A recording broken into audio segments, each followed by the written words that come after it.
but there are people who just went for the NFT space into the just because of the hype, and now I see a lot of people have lost a lot of money because they didn't build a community like you or any other. So I mean, and I have a lot of people who are still building that tech. So if they're on the starting earlier phase of NFTs and suddenly markets are crashing, what would your advice to them?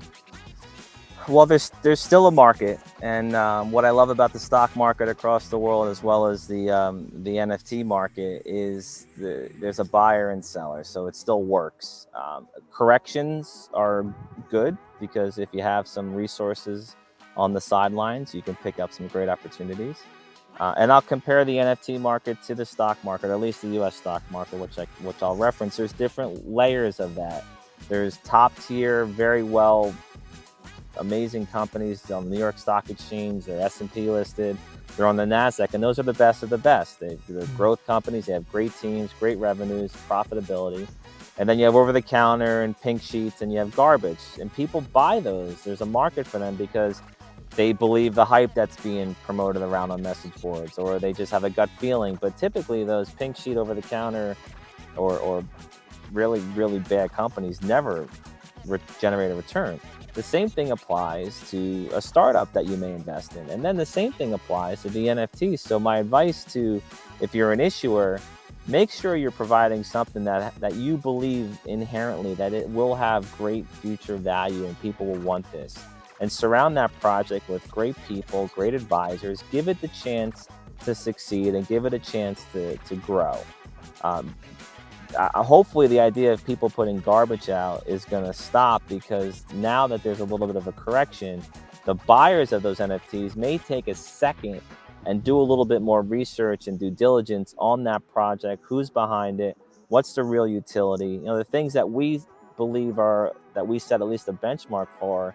If you're going to design and develop and launch these projects, surround it with utilities, surround it with great professionals, and make sure everybody's participating to grow it and create future value. And again, and the buyer of those, now's a great time to pick up assets. I don't know, 6 months ago, you were buying an NFT for $3,000. I mean, if it was one ETH, it was 3,000 Ethereum, 3,000 US dollars. So now it's a third of that. So you can go out and you can pick up things that you believe will, not only the value of the NFT will grow up, but if you believe Ethereum will go up, then you're really catapultizing your growth and your earnings, because you're going to double dip the boost. So just take a minute. It's something I've still blown away by is the emotional reaction that people have in this space is also like nothing I've ever seen.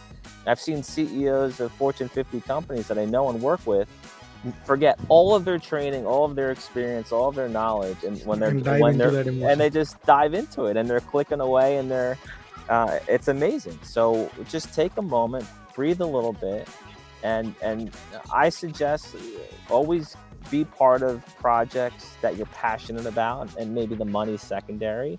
The value add that I've seen on these communities and the friendships and the bonds that are created, in some regard, that's worth more than the money, because I've seen such amazing friendships that have been cultivated, and I've seen outside businesses and partnerships develop because of a conduit like an NFT project. So there's other ways to value what was added there besides just the monetary value.